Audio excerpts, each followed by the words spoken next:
ببینید امسال ما آریا رو عرضه میکنیم تو اواخر سال، تو تیر ماه اطلس رو عرضه میکنیم، سهند و مرداد، شاهین پلاس رو تو تیر ماه، خودروی پاژ ما اسمشو گذاشتیم، هم خودروی اقتصادی. در چند سال جایگزین پراید خودروی نبود، ولی یه خودروی در واقع پاژ روی همون خودروی اقتصادی رو داریم که روز دوشنبه تفاهم‌نامه‌اش امضا می‌کنیم.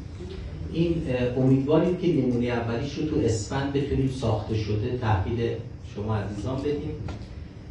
خرداد شاهین اتومات رو داریم، در واقع اسپیزی رو گفتم خدمتتون. تو بهمن چرا اسمش کادیلاس بیشتر برای بازار روسیه می‌خوایم، تو ایران هم عرضه می‌کنیم ما. الان دوستان من فردا یه تیم میره آفتاباز روسیه، چون اونجا علوت تولید می‌شده، زیر ساختش فراهمه. انشالله بتونیم اینها رو به صورت CKD به روسیه بفروشیم، نه خودروی کامل، اون خطم راه اندازی بشه. یه خودرویی داریم همون M44، این هم اسمش رو گذاشتیم سیاگ، یا یکم سخت دیگه چیکار کنیم، به خاطر کاشانیا گذاشتیم چون تو سایپا سیتروئن تولید میشه.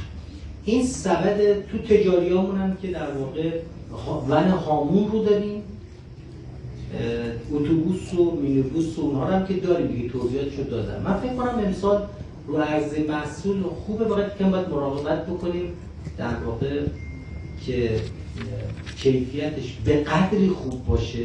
ببین چون حجم عرضمون بالاست، ما تمام انرژیمون از پارسال رو کیفیت گذاشتیم و اگر به کیفیت نرسه عرضه نمی‌کنم جهت استهزار.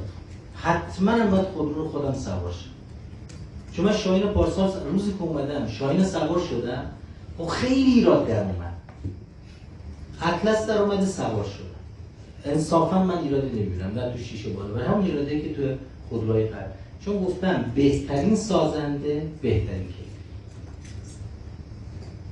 اگه سازنده میخواد تو مدار خودروی جدید بره کیفیت درست